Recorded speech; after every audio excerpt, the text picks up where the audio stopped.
Welcome, everyone, and welcome for our special Bookaccino Live Summer Preview Evening program. We're going to be showing books that came out June 16th through September 8th. And I know that's like, how do you make that into summer? Well, there's method to our madness. And what we're trying to do is give you a set, period that you could be looking at. We've already done in our spring presentation, everything came out to June 9th, and we'll pick up with the 15th with our next presentation in the fall. So we make months up as we go. Just go our seasons up. Okay, hold on just one second. Okay, we're going to start with fiction as we always do. And we're starting with a really special book called Little Wonder by Sophie Chen Keller. It's on sale this week, and it's also Oprah's latest book club selection. And we were really excited that it was one of our summer reading titles before we even knew it was an Oprah book club selection. So here's what we've got in this book, and it sounds really interesting. Song is a nobody, just a food delivery worker from a village in northeastern China, but her son River is a little wonder. At the age of 4, he toddled to a piano and tapped out his favorite song.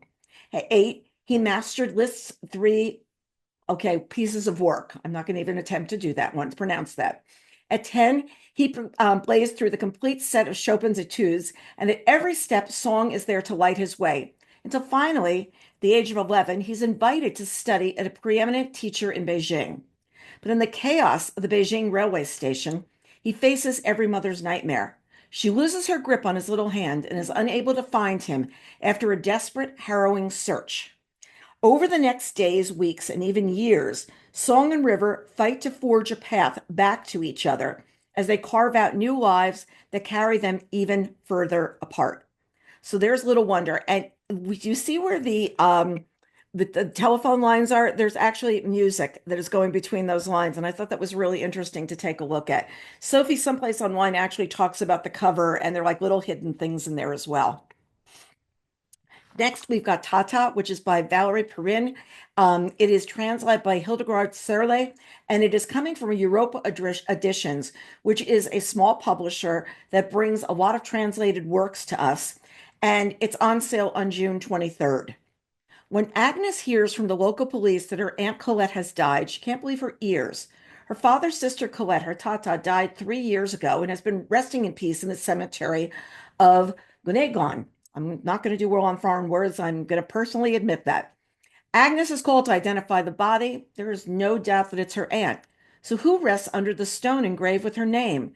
And why did she fake her own death? And so begins an investigation back in time as Agnes pieces together the multitude of stories that lie beneath her aunt's second death. This book has been getting a lot of buzz this last couple of weeks, so we wanted to make sure we had it on your radar. Next, we've got The Shampoo Effect by Jenny Jackson, which I am dying to read. I'm going to be interviewing Jenny. You may remember her as the New York Times bestselling author of Pineapple Street, and she is also the editor of Yesteryear. So I'm really looking forward to a conversation with her. So this is coming on June 30th. When Caroline Lash arrives in Greenhead, Massachusetts, she falls head over heels for Van Whitaker. Born and raised in this picturesque coastal village, Van runs with the same crowd as he did as a kid. His ex-girlfriend Bailey, Augusta, who's old money, horsey, and snobbish, and Fran, who's too fed up with boys to ever consider marrying one. And together the group runs wild through the marshes, beaches, and bars of Greenhead, drinking on houseboats and spending long afternoons sunbathing with their children. But when Bailey discovers that she's pregnant with Van's baby, the delicate balance of the group's friendship is thrown off. Soon Caroline is cast out of the circle.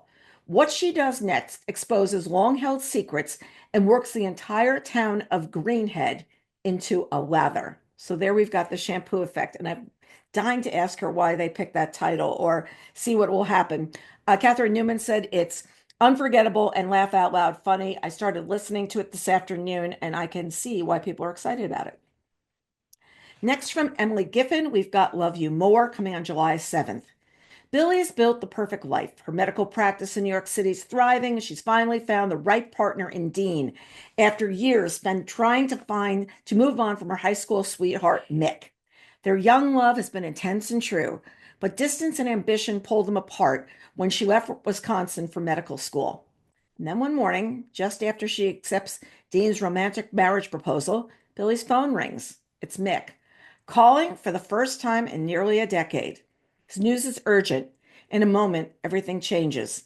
As Billy boards a plane back to Wisconsin, her past comes rushing in. Her hometown friendships, the love she and Mick shared, and the choices that shaped them all. So there you've got Love You More. Now we've got Man Overboard from Kathleen Rooney. I love this cover. I just think it's so smart. Adriana Trajani says this is destined to be the best book of the summer. Coming July 7th. Patrick Kick Kilpatrick hates the ocean. So he's been terrified of it, and now he's in a real pickle.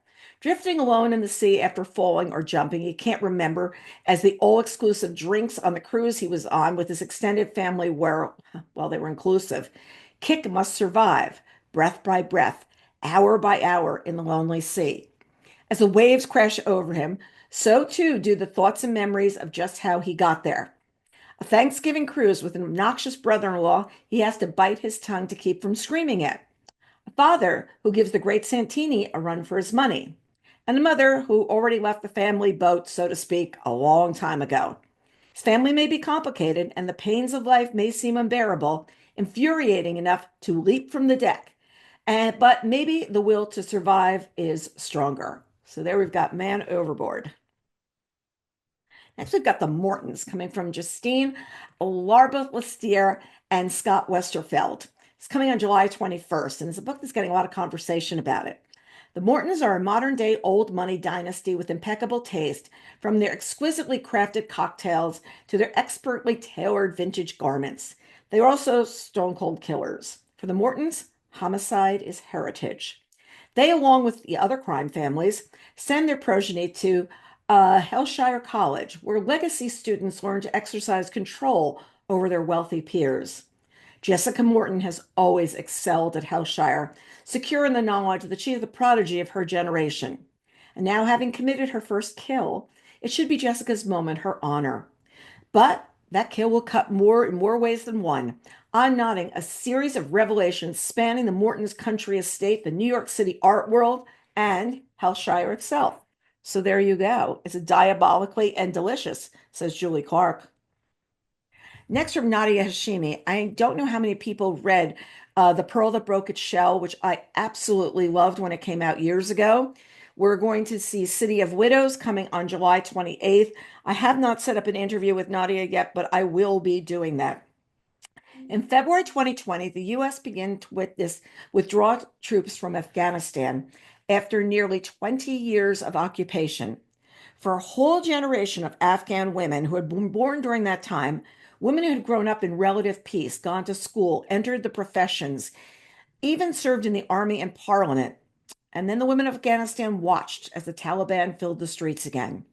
In the bustling cosmopolitan city of Kabul, women are TV newscasters, shop owners, doctors, teachers, lawyers, even soldiers.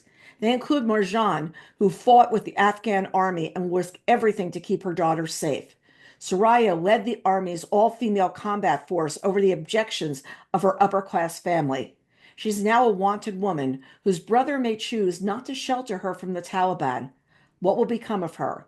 Or Mina, a journalist and broadcaster whose beautiful face is known to everyone in Kabul, including the new regime. Sounds interesting. I have not heard something coming out from this time of what happened when the Taliban left Afghanistan. Very, very interested to see what she writes in this book. Next from Kristen Harmel, we've got Meet Me in Paris. It's coming July 28th. Julie Glover has brought her 23-year-old daughter Piper to Paris for the first time, but they know it will also be their last trip here together. Julia's dying, and as the mother and daughter desperately try to make memories together as the clock ticks down, the world opens up around them. Rock star Jackson Quick's glory days are behind him, and this week he'll launch his reunion tour in Paris, the city where it all began. When he meets a woman who finally sees him for who he is at his core, the ground shifts beneath his feet. Henry McGee has been writing hit songs for decades, including Jackson Quick's biggest hit, City of Light. But his secret is that every love song he's ever written is for a woman named Celeste, whom he loved a lifetime ago. He spent 80 years believing she died, but then a letter arrives telling him the opposite. These intertwining stories, plus several others, unfold over a few breathtaking spring days. What I love about this, if it's over a couple of spring days, you can read over a couple of days at the beach. So there you go. Next, we've got Sunrise coming from Tia Obrey, and this is coming on August 11th. In 2024, Nina's small engine plane crashes into a lake in the Wyoming mountains. Her boyfriend, Ben, who was flying it, is nowhere to be found. And then she stumbles upon Sunrise, a town of the Old West that holds the missing link to a ghost story 100 years in the making. In 2003, Sand Dawes' golden boy Cole is putting the finishing touches on the town's annual historical reenactment. But when an upstart would-be author comes to him with questions about one of Sunrise's most beloved figures, threatens to upend everything he thought he knew about the city and himself. And in 1902, town founder, gunslinger, and legendary pulp hero Anton Vargas returns to Sunrise and quickly takes charge of a group searching for a missing boy. But who really is Vargas? And what does he know about the boy's disappearance? And why has he returned after such a long absence? These three strangers are separated by time and circumstance. Oops, I don't know why this went forward. Sorry, folks. By Simon. Wait, I did not do this. Hold on. Time and circumstance, but Sunrise's many secrets are like gunpowder, quiet and contained until they encounter a spark. I did not touch the computer. That's scary. Okay, next we've got Under the Falls by Richard Russo. It's coming on August 11th. When Tyler Sinclair left Stone Mountain at 18, he had no plans of returning. Are you seeing a theme here? People left, they didn't plan to come back. We should have done a little quiz about how many books had that, Tom. I'm just telling you as a theme. With only a duffel bag full of clothes, a few bucks stolen from his father's dresser, and a guitar, his most prized possession, Tyler disappeared without so much as a goodbye. And 18 years later, Tyler, now the frontman of a famous band aptly known Stone Mountain, finds himself returning to his hometown for a one-night-only benefit concert. I don't know why it's doing this. Hold on a second. I'm sorry, everybody. I do not know why this is doing it. Ugh, it's driving me crazy. Okay, hold on. Just un momento, por favor.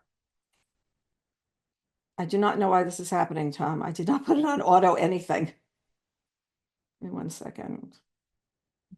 Yeah, that's really where I am not sure why I am not sure why it is doing doing this, that. and it's not making me happy. I'm going to see if I can leave my finger on it.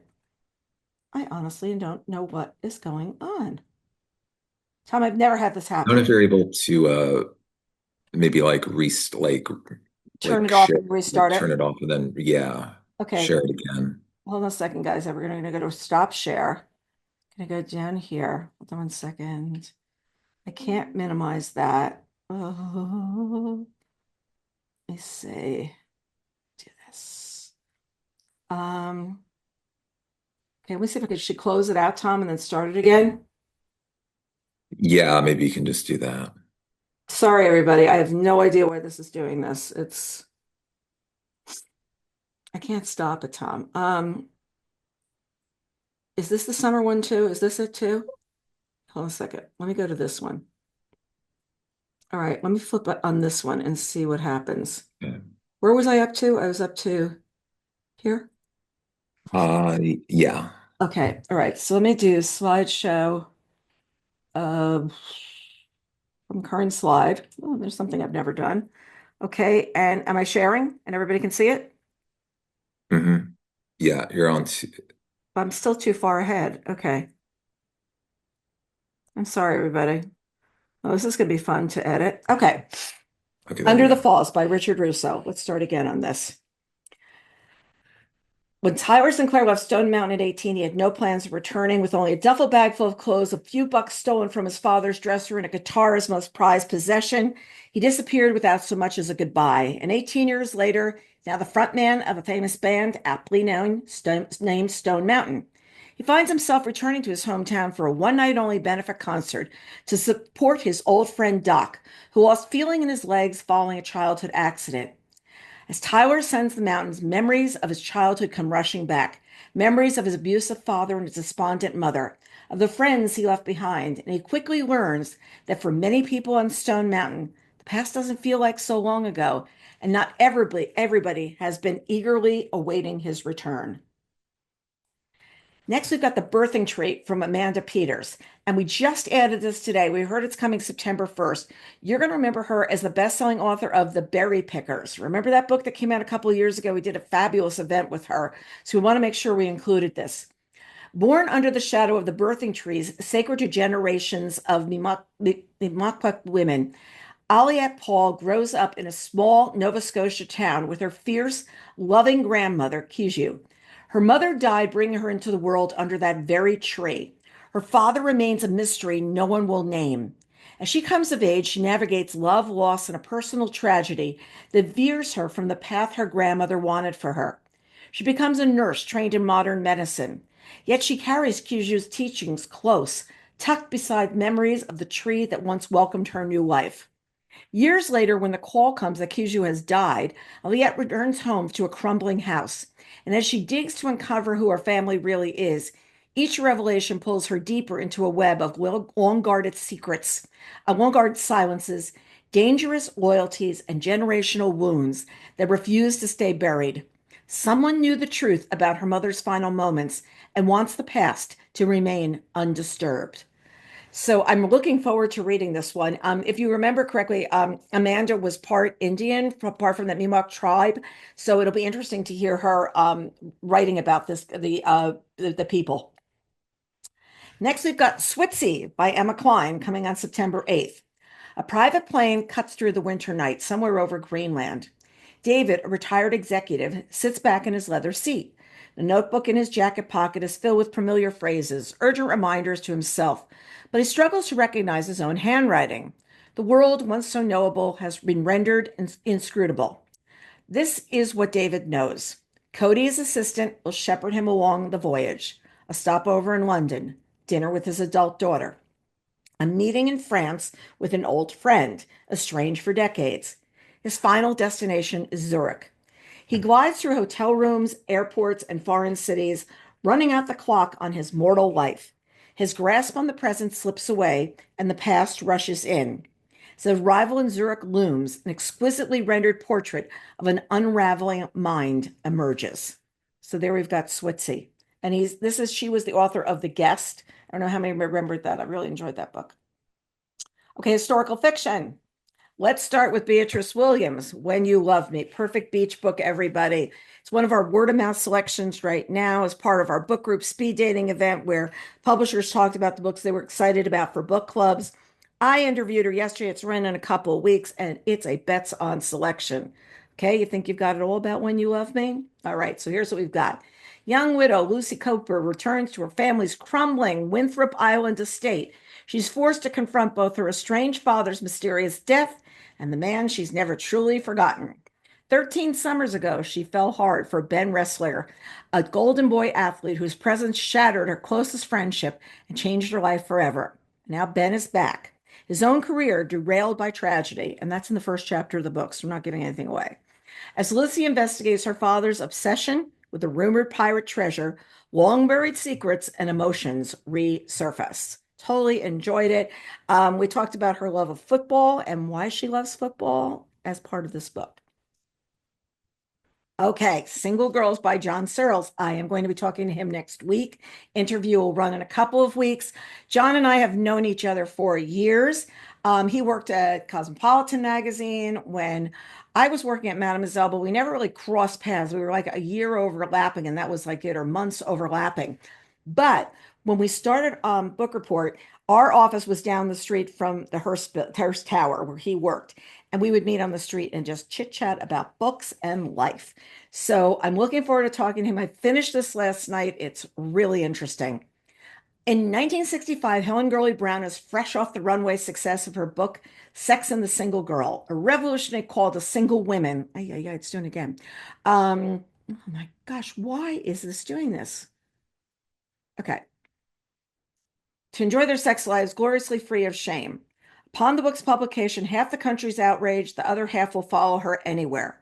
Moved by thousands of letters arriving at her doorstep from readers desperate for advice, she marches from one Manhattan magazine conglomerate to another, looking for a perch from which to dispense her unconventional wisdom. Her last stop, she finally gets her shot. Just 3 issues to turn around the flailing magazine Cosmopolitan.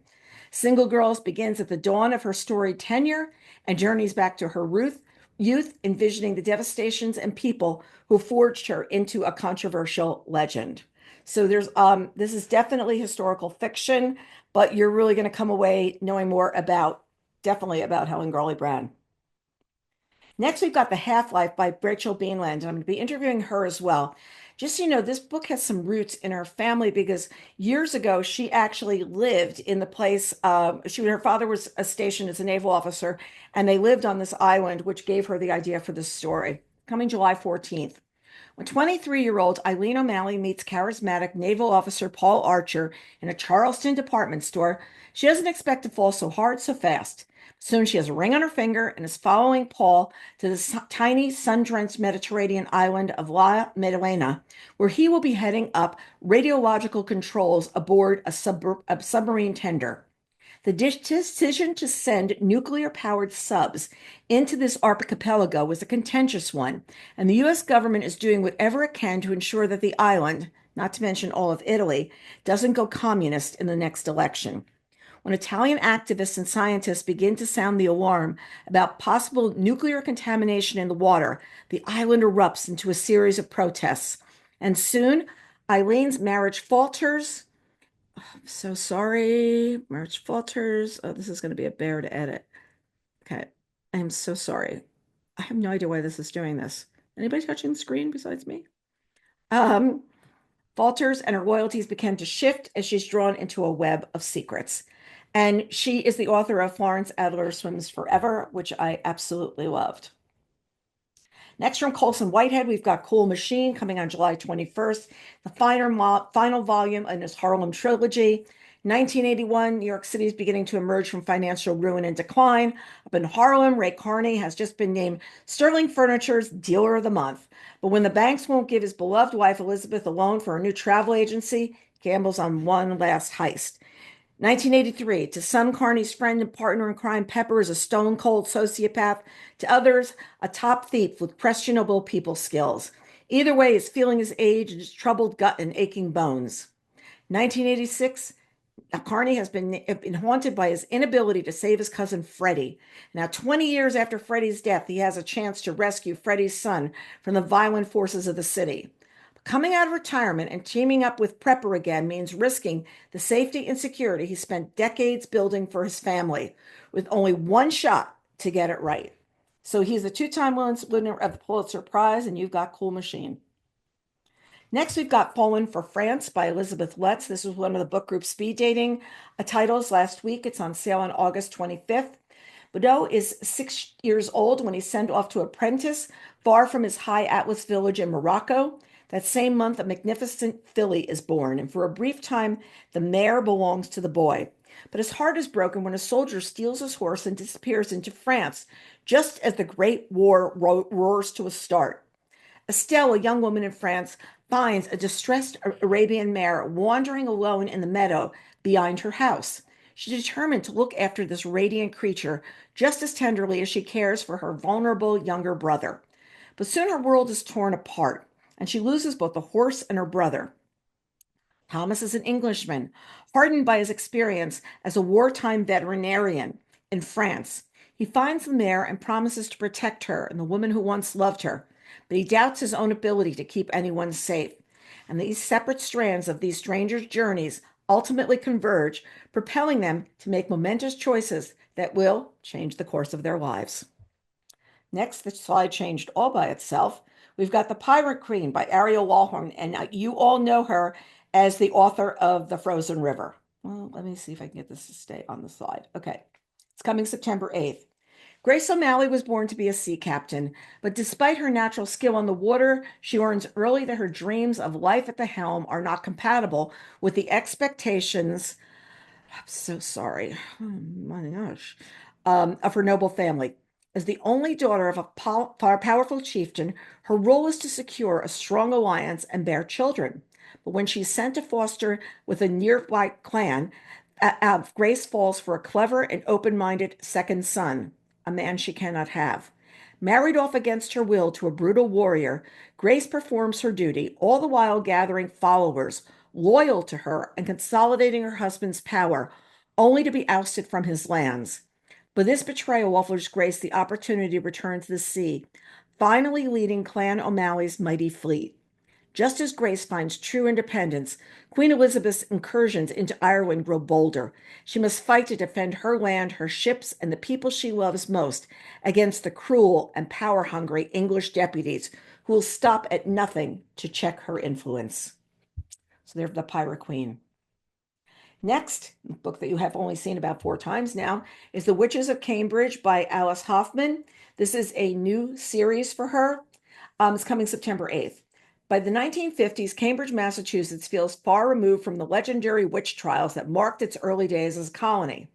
Ava, a bright young woman from a small town in Maine, arrives for her first year at Radcliffe College, and there she meets Lauren, her opposite in every way. They have more in common than they think. They're both recruited by the Lilith Society, a secret organization of witches at Radcliffe College dated back to the colonial times. They learn more about their legacy. Ava and Lauren form a close bond that is put to the test as they learn to navigate their new power of friendship and love. When Radcliffe seems to be a safe haven, the shadow of McCarthyism looms large, an ever-present threat to the flourishing creative and intellectual life in Cambridge. And as the girls from the Lilith Society begin to go missing, Ava and Lauren realize that the witch trials of the past may not be as deeply buried as they once believed. Okay, Sam, we've got some thrillers and mysteries. Okay, Lisa Jewell, coming on June 23rd. It's one of our word of mouth titles, which means it's one of the prizes we've got. Talk about that a little bit more later on. It could have been her. Jane Travali is walking her dogs on her country estate when a small white terrier appears alone and with no sign of the teenage girl he's been staying with nearby. The teenager's purported missing. Jane offers to return the dog to his registered owner. Arriving at a rundown house called Thornwood in the deepest backwaters of Hampstead, she's immediately on alert because Jane has a dark history with this house.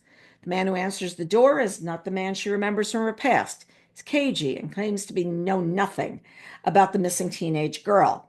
And then through the window of the house, she catches a glimpse of a haunted-looking woman.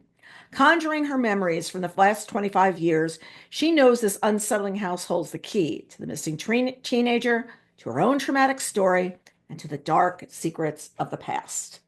So it could have been her. Next, we've got The Delivery from Greg Hurwitz. It's coming on July 1st. Rebecca and Mark Higgins are doing their best to hold their family together. She's healing from the pain of a miscarriage, he's drowning in pressure at work, and their neurodivergent daughter, Maddie, needs all the care she can get. So when a cutting-edge tech company offers the perfect solution, they jump at the chance and they welcome Mr. Man, a humanoid AI companion, into their home. Designed to anticipate their needs, he's like a miracle at first. The house runs like clockwork. Meals appear on the table, and Maddie thrives under his patient attention. But when inexplicable tragedies start to strike the neighborhood, Rebecca glimpses a darker pattern at play. Each incident is an answer to an unspoken fear, each kindness shadowed by violence. Mr. Man isn't just following instructions, he's anticipating what they want, even the things they never dared to say. Greg is the New York Times bestselling author of the Orphan X series, and so this is really fun to see a standalone coming from him. Next, we've got Helpless by Jessica Knoll. You know her as the author of Bright Young Women, coming on July 7th. It's been 12 years since Faye Herron broke Henry Spalding's heart. Henry was her college boyfriend, her first love, but Faye was in danger of being subsumed by him and the intensity of their connection. And now Faye is one half of a power-producing duo with her Hollywood husband. Henry is a married father running the family business, and on the surface, both of their lives have essentially gone according to plan. When a former and beloved college professor suddenly passes away, Faye and Henry find themselves back on campus for the funeral, searching something old and dangerous. Something, if Faye is honest with herself, she's been trying to duplicate for years. But Henry's one of a kind. The kind who delivers a hypnotic apology for the way things ended, the kind who suggests that they go back to the hotel for a drink, and the kind who drugs and kidnaps her. So there you've got Helpless. Laura Dave says Jessica Knoll is one of my favorite writers, and Helpless is at her best, a fearless, powerful, and completely original thriller. And Lisa Jewell, who we just heard about, says it's dark and definitely twisty. Next, we've got The Hot Girl Murder Club. I Did Not Touch the Button. It moved by itself by Ashley Winstead, which one of our summer reading titles. It's coming on July 14th. 10 years ago, aspiring singer-actress Scout Sage lost the only thing that mattered to her. It's driving me crazy. Her sister Georgia. Ever since Georgia's mysterious death at a Hollywood party, Scout has done her best to honor her memory, clawing her way through the industry and collecting a network of climbers along the way, fellow hot girls in stilettos with cutthroat ambition. A new Hollywood order. But when a slew of targeted murders makes headlines across LA, all pointing to Scout as the killer, she turns overnight from a mid-tier pop star into the world's most famous alleged murderer. And now everything she's worked to build, including the justice she wants for Georgia, will fall apart unless Scout can prove she's not guilty. And meanwhile, the young and unusual detective assigned to her case, himself no stranger to tragedy, begins to unearth secrets not even Scout knows, let alone her millions of new fans. It's going to be one of our summer reading giveaway titles, so keep your eyes peeled for that. Next, we've got In Wonderland by Joyce Maynard. I'm sure that many of you are familiar with her work. It's coming on July 14th. Frances believes that she has found a ticket to paradise when a wealthy couple hires her for the summer as their mother's helper at their lakefront summer home in Maine. And suddenly she has everything her modest childhood lacked. Best of all, she gets to spend the summer with Forrest Emerson, her father's charismatic childhood friend who escaped their neighborhood when he married into money. But below the glittering surface of Lake Catherine, nothing is what it seems.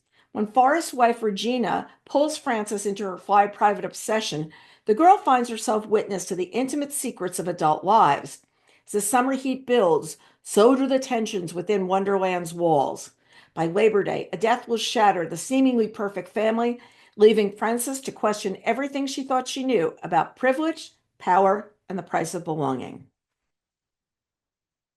Next, from Daniel Silva, we have Ransom, coming on July 14th. Alice Winter, one of Britain's most dazzling socialites, seemingly has the perfect life.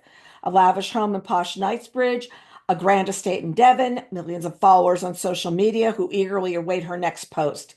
But when she disappears without a trace while on holiday with three old friends from Cambridge, her desperate husband, the real estate baron Edward Knight, turns to none other than Gabriel alone to find her. Gabriel soon discovers that Alice Winter is not the woman she appears to be. She has a reckless side and she has secrets. But Edward Knight has a secret too. A secret so dangerous that Gabriel will have no choice but to return to the life he thought he had left behind. An old enemy lurks there waiting for him to make one mistake, waiting for the perfect moment to exact vengeance. Next, from Lisa Scottolini, we've got This Changes Everything, coming July 14th. It's a summer reading title, it's a book group speed dating title, and I will be interviewing Lisa. Julia Pritzker loves her new life as a wife and mother in beautiful Tuscany, except that she misses her best friend Courtney back in the States. And one night, Julia calls Courtney and reaches her as she's arriving at her grandmother's farm in Pennsylvania. Then the unthinkable happens. A dreadful premonition overwhelms Julia as Courtney's entering the house. But it's too late to stop Courtney, who makes a heartbreaking discovery. Her beloved grandmother has been murdered, and the killer is escaping out the back door. Courtney chases him, but he jumps into a pickup truck and gets away.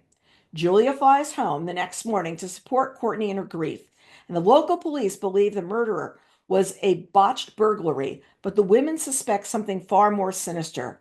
They call in hotshot Philly lawyer Benny Rosado. Anybody who's a longtime Scottolini fan is going to know who that is. But events take a deadly turn, and Julia becomes the target of a murderous conspiracy. Laura Dave said, a riveting, deeply felt, and empowering thriller. Next, from Sharia Pena, we've got Getting Away with Murder. the author of The Couple Next Door. She's my one sit read. I always joke that that's when I sit down and read one of her books, I don't get up.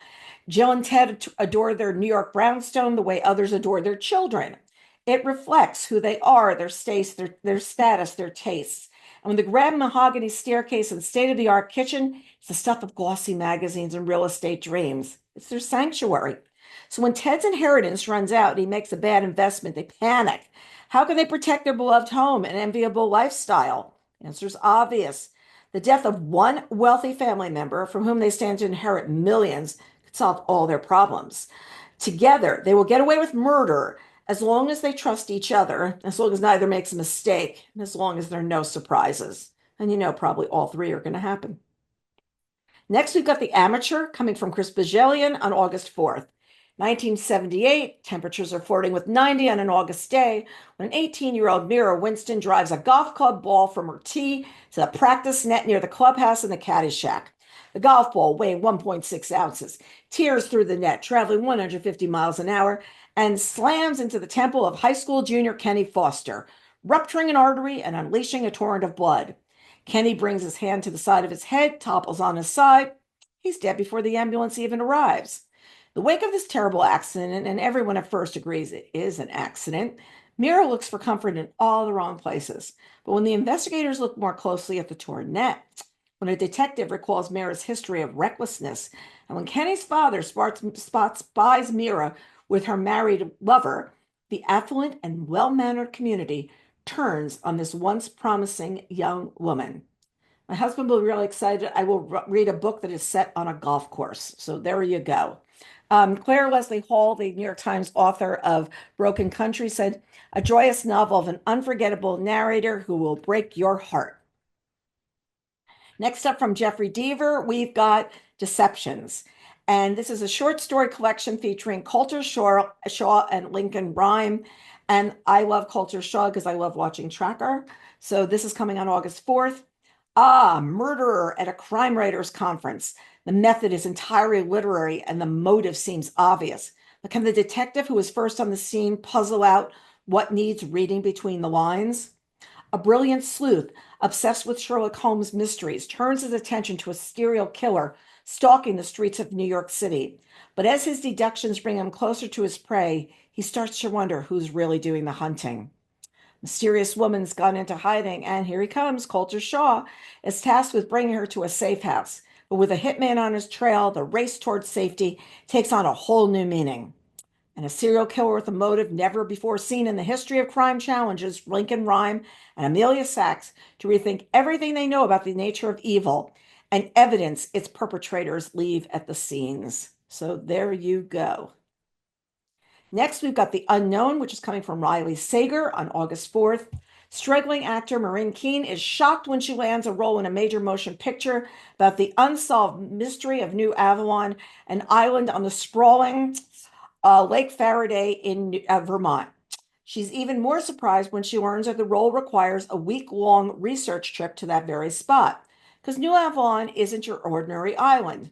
A century ago, it was a commune for spiritual mediums, till they all vanished in 1926. The only trace of them was 5 dresses hanging from the branches of an old oak tree in the middle of the island, one for each missing woman.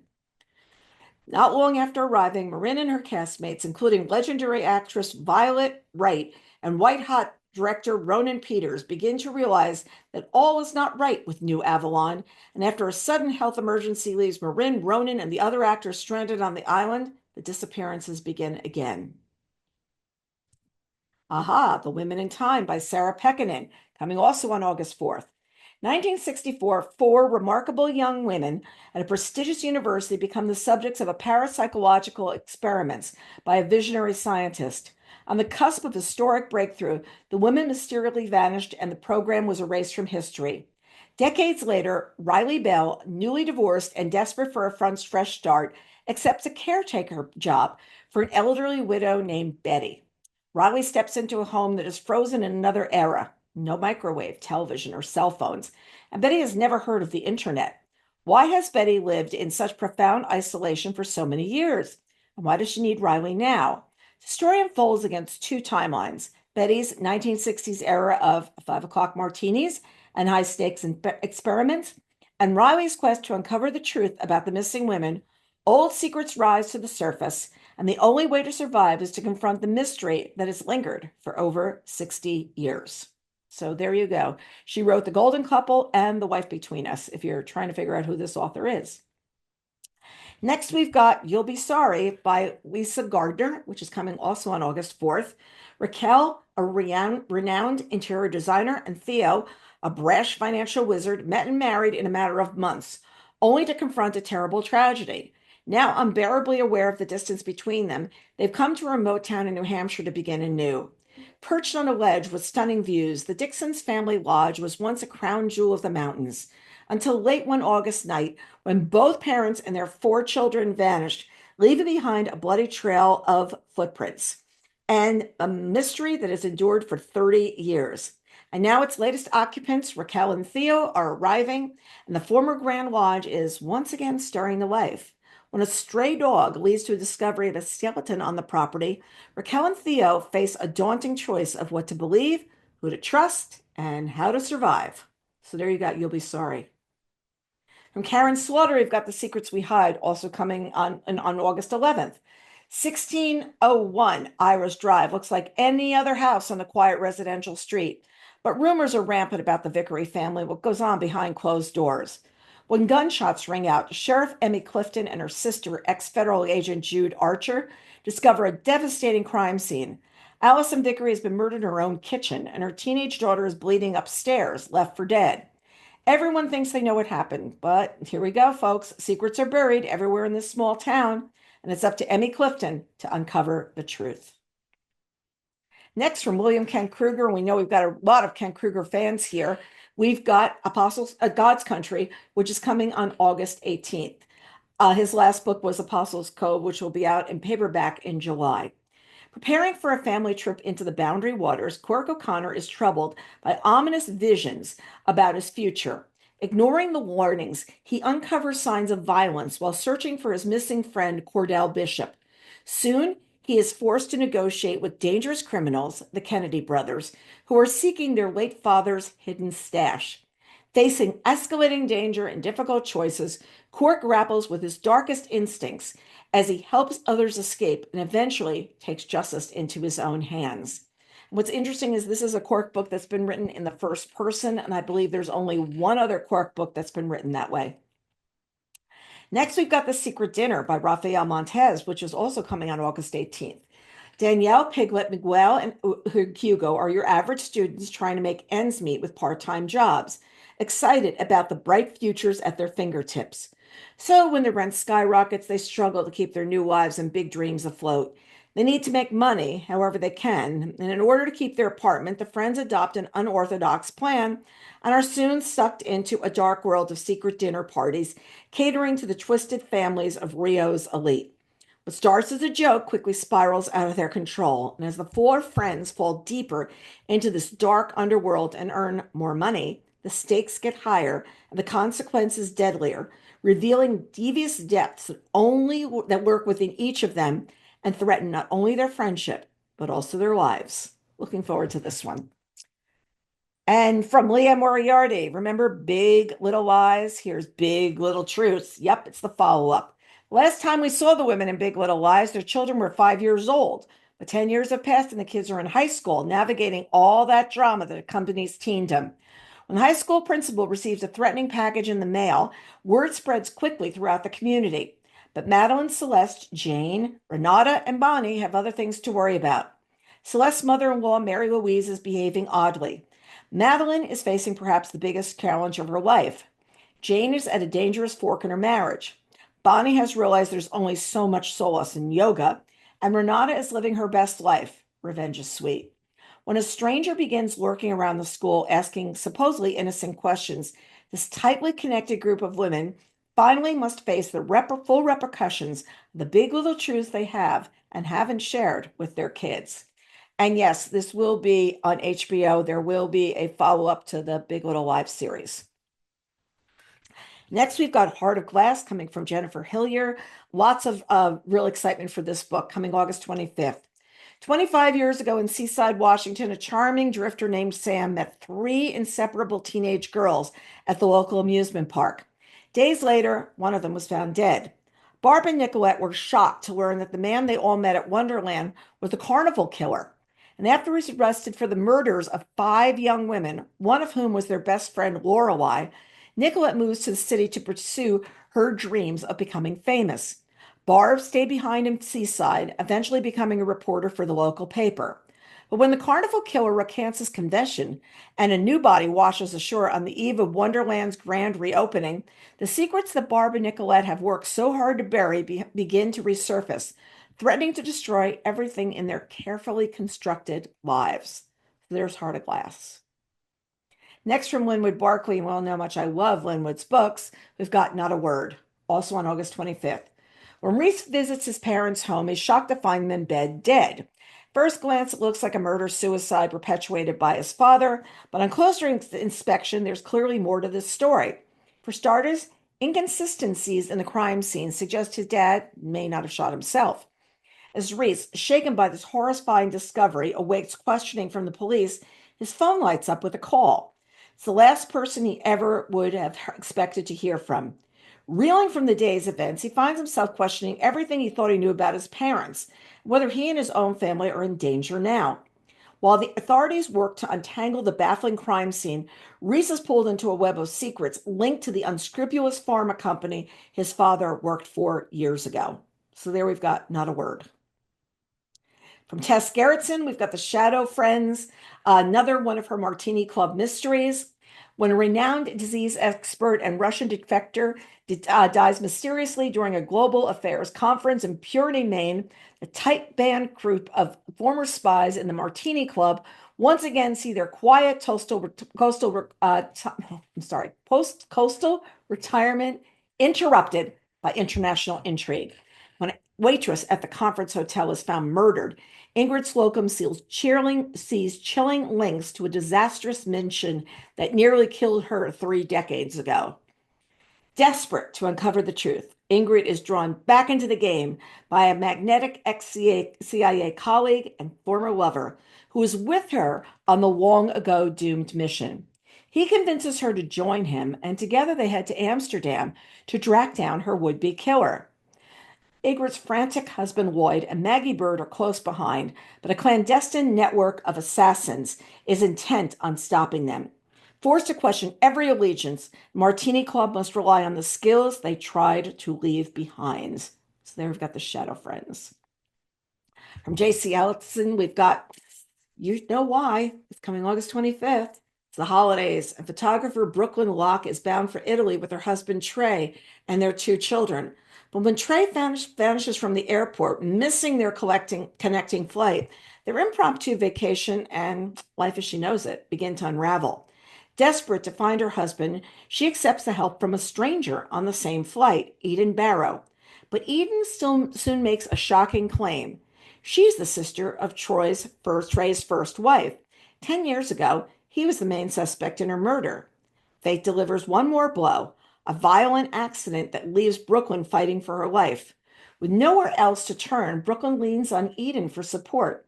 But each kindness feels too rehearsed, feeding her doubts about Eden's motives and Trey's true past.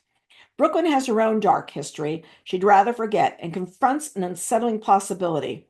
Her life is not what it seems, and the truth is a trap laid by someone waiting for the perfect time to strike. So there's You Know Why. From Hank Philippi Ryan, we've got Mother, Daughter, Sister, Stranger. Lisa Scanalini said, riveting. I couldn't put this novel down until after its final shocking twist, coming September 1st. Sole survivors of the fiery plane crash that killed their parents, Eliza Ramsey and her sister Bee share unbreakable bond. But now, on the 11th anniversary of the tragedy, Bee fails to retrieve her preteen daughter from a sleepover at Eliza's. Eliza knows her sister would never leave precious Piper behind, and she fears the worst. But did Bee plan her own disappearance? The Ramseys' lives have already crashed and burned once, and now Eliza discovers she's the only one who can protect her niece from the horrifying legacy of her family's sinister history. Together, the two must prevent their lives from going up in flames once again. And then we've got the 10 Perfect Guests from Jonathan Santlifer. Just so you know, I am going to be interviewing him in New Jersey on September 9th at a Words Bookstore in Maplewood. And I'm looking forward to it. We've had a good time the last time we did an interview together. When celebrated enigmatic Victor di Arcangelo dies unexpectedly, his nearest and dearest receive an irresistible summons: attend his weekend memorial or forfeit their inheritance. But once they arrive, paradise begins to feel like a prison. Someone knows their secrets, someone wants revenge. As the weekend spirals into chaos, one question hangs in the sultry tropical air: who, if anyone, will survive? And this time, the masterpiece may be murder. Can't wait to talk to Jonathan about this one. Memoirs, biographies, and other nonfiction. Here we go. The Housewives Underground by Caitlin Tiffany. It's coming on June 23rd. In the winter of 1967, the official account of the Kennedy assassination was beginning to unravel. Scattered group of Americans had pointed to a major problem with the report prepared by President Johnson's hand-picked Warren Commission. Many of the most serious criticisms of the government's work came from a source that surprised some: women, who within the community of critics outnumbered the men 2-1. Politicians and reporters dismissed these women, referring to them as scavengers and suggesting they were eccentrics with murder mystery fixations or crushes on the deceased President Kennedy. But Caitlin Tiffany resurrects the story of Maggie Field, Shirley Martin, and Sylvia Meager, whose collaboration and friendship reshaped both their own lives and our national memory. Next, we've got Dad Love Beat by Matthew Quick, coming on July 21st. Matthew Quick traveled all over the world advocating for mental health awareness, standing before crowds as a success story. But secretly, he was depressed, and some days he didn't want to live. Years earlier, when he first told his father that he wanted to be a novelist, the response was immediate and brutal: idiot. Quickly channeled his pain into this debut novel, The Silver Linings Playbook, crafting a complex father-son dynamic drawn straight from his own life. The book became a New York Times bestseller and was adapted into an Oscar-winning film. But still, the approval Quick longed for never came. His father remained cold and withholding. The deeper the rift between them grew, the deeper Quick sank into anxiety and addiction. And in this book, he takes readers deep into his psyche as he wrestles with both his own mental health and his father's cognitive decline. So a very interesting memoir from the author of Silver Linings Playbook. Next, we've got Unsayable by Michael Cunningham, A Life in Writing, coming July 21st. At the age of 3, Michael Cunningham became obsessively collecting the names of things: oak, Chevrolet, Finch, tulip, Tupperware. Each word rendered the world ever so slightly more understandable, more desirable, more describable, kicking off a lifelong affair with language, one that would eventually, maybe inevitably, lead him to become a writer. In Unsayable, his memories spill forth, and with them reflections on the craft of writing. He's 15 in a swimming pool at night, gazing at the first boy he ever fell in love with. He's a new college graduate, setting off for nowhere in a Dodge Dart, hoping to pull meaning in a novel from the expanse of America. He's on Cape Cod, regaling an elderly couple with invented tales of sexual escapades. He's in an art gallery, unwittingly having the first of a lifetime of conversations with the man he would marry. So there's Unsayable, A Life in Writing. Next, we've got Plot Twist, coming from Harlan Coben. It's a memoir on writing, on September 8th. With 100 million books in print worldwide and over 20 blockbuster television and film adaptations of his work, Harlan has much to teach us about the creative process. Part deeply personal memoir, part masterclass in storytelling, Plot Twist is a refreshingly honest look at the life of a writer whose stories have thrilled us for decades. Plumbing memories from his suburban childhood and his early years trying to break into publishing, he tells his own story for the first time, and he reveals the real-world inspirations for some of his most beloved characters, as well as the innovative plots that drive his propulsive novels. Filled with useful tips and techniques on the creative process, Coben does away with the traditional categories of writing, characters, plot, setting and looks at the process holistically. Tom, can you do me a favor? Can you just look up and see if he is going to be narrating the audiobook? I did not look that up ahead of time. So if you could just do that when you get a sec. Yeah, sure.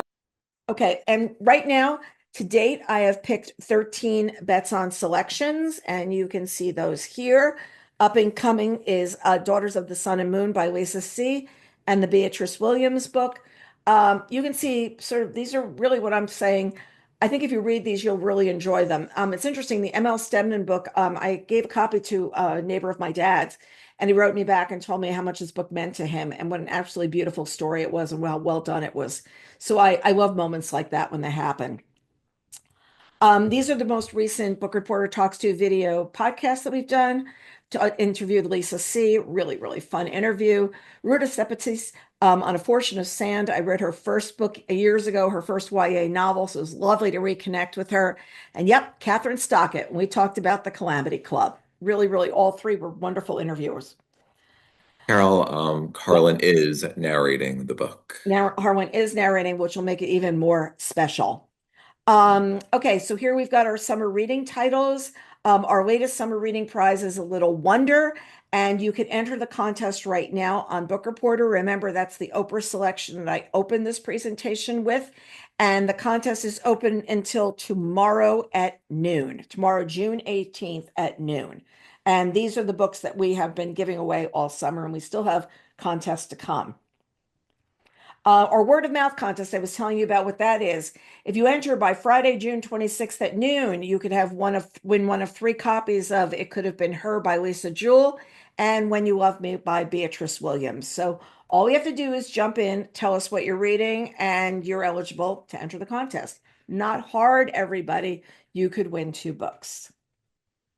Okay, next Wednesday, since Tom and I love hanging out together on Wednesday nights, we're going to be hanging out with Bruce Holsinger, who's going to be discussing Culpability, which was a national bestseller, an Oprah Book Club pick, and a Book Reporter Bets on Selection. And this book deals with AI. Okay, making it extremely timely, novel about a family, and I'm not going to tell you any more right now. Wednesday, June 24th at 8 o'clock. If you go pick it up and read it now, you still have time to read it before our discussion. This is going to be the kind of book club where we will assume you have read the book in advance. And sign up is available on Book Reporter and Reading Group Guides. I want to thank our intern Isha for all the presentations that she built for us over these last couple of months. She has been doing a terrific job. She's on to new things, and we wanted to do a thank you to her about what she has done. And our next Bookaccino Live afternoon presentation will be a preview of books from July 7th to August 4th, a peek ahead at September, and more books than what you saw today. We don't do the same things all the time. We switch it up. That's Wednesday, July 8th at 2 o'clock in the afternoon. Sign up for that is available on Book Reporter and Reading Group Guides right now. And to all of you who are with us, happy reading. We hope you found something that you're interested in reading this summer, and we look forward to seeing you next time.